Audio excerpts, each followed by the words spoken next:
bonjour à toi dans cette nouvelle vidéo qui parle du coup toujours de mon marathon. On est dans le vlog 4, 5, ça fait déjà pas mal, vraiment, voilà.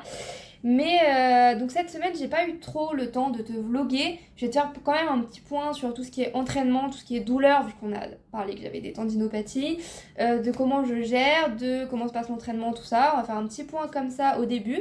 Et ensuite je me suis dit que ce qui était bien et ce que je viens de faire pour le marathon, c'est un plan de nutrition et en même temps un plan de vitesse au kilomètre parce que comme mon marathon a un peu de dénivelé, j'ai fait ça. Donc on va en parler dans la deuxième partie de cette vidéo. Voilà. Donc dans la première partie, comment se passe l'entraînement? Cette semaine, j'ai toujours mes 8 entraînements à faire.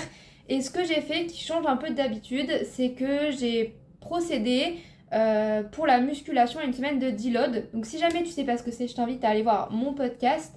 Ça sortira dans 2 semaines. J'ai fait un podcast précis sur ce qu'était une semaine de deload, comment on faisait, pourquoi on pouvait faire ça. Et en tout cas, moi, c'est parti du fait que, comme tu le sais, dans les derniers vlogs, j'ai des tendinopathies au niveau du tibia postérieur et antérieur, en fonction, parce que j'ai incorporé trop vite du dénivelé et que peut-être j'ai des chaussures qui sont un peu trop minimalistes par rapport à ce que je fais et qu'il me faudrait une nouvelle paire et patati et patata. Et du coup, pour ces tendinopathies, dans un premier temps, c'est faire du renforcement musculaire, mais précis, sur certains types d'exercices précis. Donc, utiliser des élastiques, faire du relevé de jambes, tout ça, à intégrer tous les jours, en intégrant aussi beaucoup de renforcement mollet. Donc ça, c'est vraiment ce que j'essaye de faire. Alors, tous les jours, je dis pas que j'y arrive, je suis pas parfaite, mais au moins, à chaque fois que je vais à la salle, je le fais. Donc déjà, il y a 3 fois par semaine, et j'essaye de le faire les autres jours, mais je ne suis pas parfaite, je n'ai pas le temps de tout faire, donc voilà. Et surtout, je ne trouve pas de place dans mon appartement où accrocher l'élastique pour pouvoir le faire. Voilà, c'est quand même fou, voilà, mais bon, voilà, c'est ça. Je dis beaucoup voilà, et la dernière fois dans le vlog, c'était beaucoup donc, je crois. Vraiment, j'avais envie de me taper. Du coup, là, en entraînement, je fais ça et ce que j'ai fait en musculation, c'est une semaine de deload. C'est-à-dire que, grossièrement, si tu veux pas tout le podcast sur ça, j'ai baissé mes charges, En fait, je vais pas à l'échec cette semaine sur mon entraînement. En gros, vraiment de gros, c'est ça. Que ce soit sur le haut du corps, le bas du corps ou le full body, les deux, les 3 séances, voilà. Pourquoi? Parce que courir, c'est hyper fatigant. Ça fait très longtemps que là j'accumule de la charge, même sur mes semaines de récup de course à pied, j'en profite pour être à fond en muscu, ce qui est pas forcément bien. Donc du coup je me suis dit qu'une semaine de deload qui me permettait de baisser, en fait de calmer un peu le système nerveux, un peu mieux récupérer, etc. Mais toujours en travaillant sur de tout ce qui est renforcement musculaire parce que j'en ai besoin pour la course à pied sur le bas du corps, j'en ai quand même besoin au haut du corps, donc toujours en faisant des exercices, pas juste en me disant je vais pas du tout aller à la salle, parce que voilà, mais du coup des entraînements qui sont un peu plus courts parce que moins de temps de récup, parce que moins lourd, et qui me mettent pas vraiment mal à la fin, où je suis pas extrêmement fatiguée, ou je sais pas, les mains qui tremblent parce que mon système nerveux n'en peut plus. Voilà, donc vraiment des charges, mais toujours quand même des charges qui sont assez élevées, où je sens que je travaille un minimum mon corps quand même, pour dire que mon système se souvienne qu'il faut faire du sport et qu'il se souvienne de la musculation et que je puisse redémarrer la semaine prochaine avec des charges plus lourdes, vraiment plus lourdes de mes charges habituelles quoi, et pas juste une semaine de pause sans rien faire. Voilà, donc ça c'est ce que j'ai fait. J'ai pu aller à la natation le lundi matin. Maintenant j'arrive à aller le lundi matin à 7h. Je suis à la piscine, à 7h10 je suis dans l'eau, c'est parfait. Voilà, ça me permet de faire mes 2 entraînements dans la journée, ce qui me permet de ne pas avoir 2 entraînements dans la journée rapprochés, parce que c'était ce que je faisais, ce qui n'était pas top pour la récupération non plus. Donc là voilà. Là, à l'heure actuelle, j'ai fait 5 de mes 8 entraînements. Ce matin, j'ai été à la salle. Et ce soir, je vais courir, j'ai une grosse séance d'1 heure. Et après, demain, je vais à la salle. Et dimanche, je cours faire ma sortie longue. Voilà. Et donc, pour l'instant, en termes de tendinopathie, qu'est-ce que ça donne? J'ai toujours mal, mais j'ai une douleur qui se situe entre 2 et 4 sur 10, qui n'augmente pas forcément après avoir couru.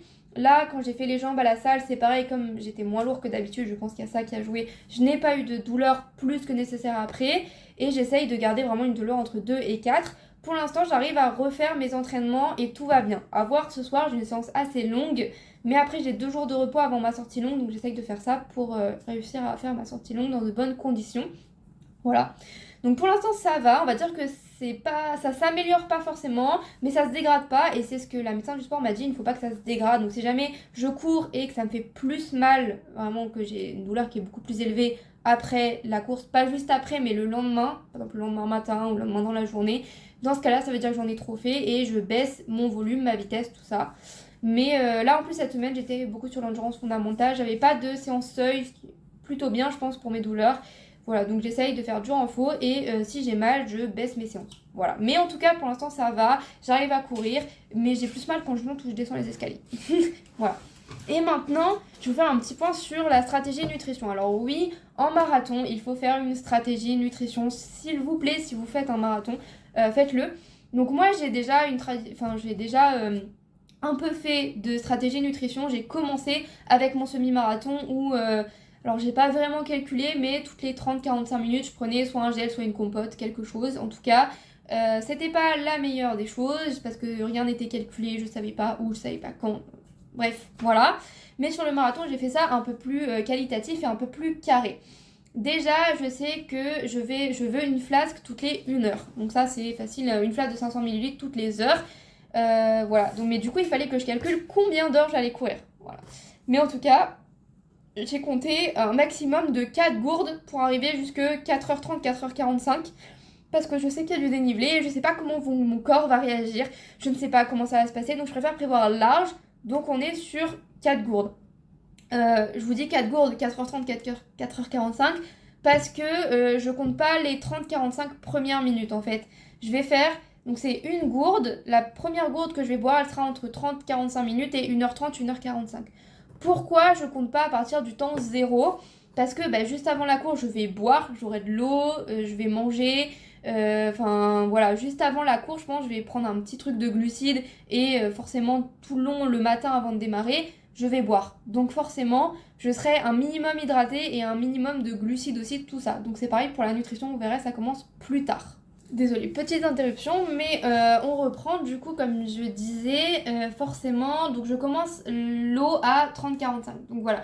Donc comme j'ai dit, il y a 4 gourdes, parce que je préfère prévoir large, et que de toute façon, je ne vais pas le finir en 3h30 ni en 3h45, donc il me faudra une 4e gourde, voilà, et je pense que je digérerai mieux à la fin, et j'arriverai mieux à manger tout ce qui est vraiment très liquide, donc de l'eau, des électrolytes. Du coup, forcément, j'ai 500 ml avec une capsule d'électrolytes. J'utilise l'ETA si jamais, voilà. Toute ma nutrition, là, marathon sera ta. Je ne suis pas sponsorisée, sponsorisez-moi s'il vous plaît, mais je trouve que c'est les meilleurs en termes de goût, en termes de digestion, en termes de... Vraiment, voilà. Donc je prends ça. Voilà. Du coup, j'en étais là. Donc j'ai fait un tableau vraiment où je mets toutes les 15 minutes, à partir de 30 minutes, je mets le temps et du coup j'ai mis ce que j'allais pouvoir manger. Je compte sur 1 heure, donc on est d'accord que sur un marathon, pour 1 heure d'exercice, il faut entre 60 et 90 grammes de glucides. Sachant que si on tape sur plus que 60 grammes de glucides, il faut mélanger le glucose et le fructose pour ne pas avoir de problèmes digestifs. Voilà. C'est aussi pour ça que je prends l'état, vous allez voir, entre les gels et les pâtes. Pâtes de fruits, pâtes de je sais pas quoi, bref, voilà. Pourquoi ? Parce que il y a un mélange entre le glucose et le fructose. Sachant aussi que dans mes gourdes, dans chaque gourde, il y aura environ 20 ml de sirop parce que mes électrolytes sont au goût citron et j'ai acheté un sirop au goût citron et dans le sirop, c'est aussi un sirop TCR ou Auchan, bref, un sirop de base que l'on retrouve mais qui mêle du fructose et du glucose et du coup ça me permet déjà d'avoir un meilleur goût citron dans mes gourdes, voilà. Et à la fois aussi ça permet de rajouter un peu de glucides à l'heure du coup en plus parce que sinon j'arrivais pas au maximum et il faut savoir aussi que j'essaye de faire des économies. C'est-à-dire que je vais pas prendre que des gels sur ma course et je vais pas manger beaucoup plus de gel qu'il en faut. Enfin, j'avais pas envie de partir sur des gels toutes les 30 minutes. Je sais pas, déjà ça coûte cher. En plus, j'avais pas forcément envie de manger que des gels.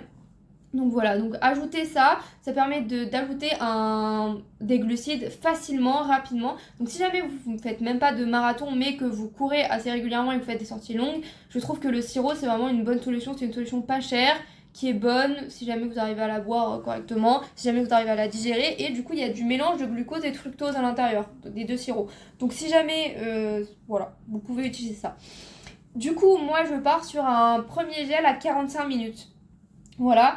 Un gel, c'est 33 grammes de glucides. Donc le premier gel à 45 minutes. J'ai 15 minutes en gros pour le prendre.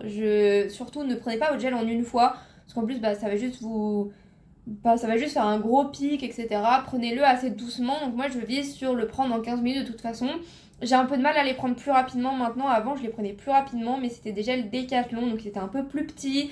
Et je sais pas, genre j'étais une grosse bourrine avant, je sais pas pourquoi. Mais là, maintenant, quand je suis en sortie longue, je galère à prendre un peu mes gels. Donc je prends un premier gel qui sera sans caféine. Ensuite, à 1h20, du coup, 1h20, je prends une première pâte. Donc les pâtes, c'est les pâtes je sais pas si vous voyez, c'est des pâtes de fruits en gros. Et dedans, il y a parfois de la caféine, parfois pas, ça dépend des goûts. Et ça a vraiment un goût de bonbon, voilà, je vous conseille. Et ce qui est bien, c'est qu'elles sont divisables en 3. Donc vous pouvez en prendre une, attendre 2-3 minutes, en prendre une deuxième, attendre 5-10 minutes, en prendre une troisième, enfin... Voilà, vous n'êtes pas obligé de les manger en une fois et vous êtes pas, enfin vous pouvez les refermer le paquet même si ça vous dérange. Voilà, du coup ça c'est vraiment, je trouve que t'as ont vraiment fait des bons trucs. Et du coup là ce sera une pâte de fruits avec de la caféine parce que ça fera déjà 1h30 que je cours donc j'ai envie d'avoir un peu de peps à ce moment-là. Et du coup une pâte c'est 23 grammes de glucides. Donc on est à 33 plus 23 qui nous fait 55 grammes de glucides. Et du coup, je complète avec le sirop que je bois dans ma gourde qui sera entre 10 et 20 grammes de glucides à peu près parce que c'est galère de bien mettre dans la gourde tout ça. Donc du coup, on tourne autour entre 65 et 75. J'ai pas visé plus haut parce que c'est mon premier marathon. Donc je trouve que c'est déjà pas mal. Il y en a qui sont vraiment larges en dessous pour leur premier marathon. Mais je voulais pas être vraiment en dessous. Mais je trouve que c'est un bon ratio entre 65 et 75.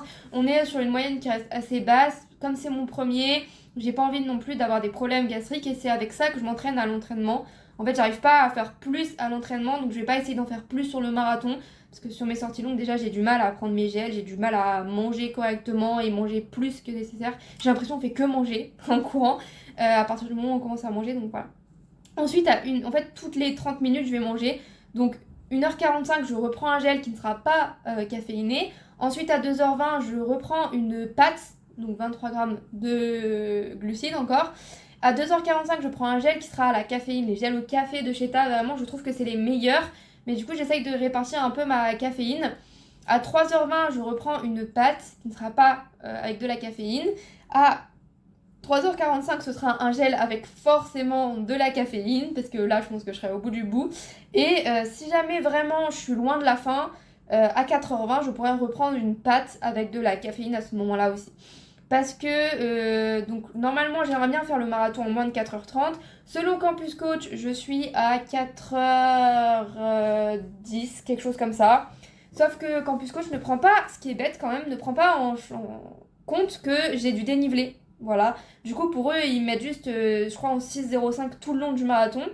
Mais bien sûr, il y aura des moments où je ne serai pas en 6,05 quand la montée sera à 8%, 130 au 30e kilomètre. Je pense que j'en aurai un peu ras le cul. Donc, même, je pense à marcher pour ne pas m'épuiser parce qu'il restera quand même 12 km derrière. Ce qui est rien finalement, mais quand même. Donc voilà. Donc j'aimerais bien faire sous les 4h30 pour ce marathon. Pour un premier marathon, je trouve que c'est quand même pas mal de faire en dessous de 4h30. Surtout qu'il y a du dénivelé. Mais selon les calculs que j'ai fait, je serais plus un peu au-dessus. Donc c'est vraiment à voir comment je me sentirais ce jour-là. Voilà. Donc on est sur ça, on est à environ 70 grammes de glucides par heure en fonction. Après ça dépendra des gourdes et tout ça, mais on est à peu près sur ça et je trouve que c'est plutôt bien et c'est sur quoi je m'entraîne à l'entraînement. À l'entraînement vraiment, j'ai mes gourdes avec électrolytes, en fait je me base sur le plan un peu marathon en mode à combien de temps je les prends, etc. Du coup j'ai fait mon planning. Donc mon planning, j'ai vraiment l'impression que c'est un planning, mais autour de 20 km, jusqu'au 20e kilomètre en fait, je vais... Donc moi j'ai compté une pace de 6,15 parce que j'ai vraiment pas envie de partir trop vite. Et je trouve que 6,15 c'est déjà un truc où mon cœur peut vite s'emballer quand même. Et j'ai pas envie de vite m'emballer. Surtout que vraiment les 2 premiers kilomètres je pense qu'ils seront assez calmes. Donc là j'ai mis jusqu'au 20e kilomètre une pace à 6,15, ce qui fait que je suis à peu près à ma pace de semi-marathon de avril. Donc je trouve que c'est plutôt pas mal. Ce qui fait qu'au 20e kilomètre, je serai en 2,05 et normalement au semi, je serai en 2,12. 2h12.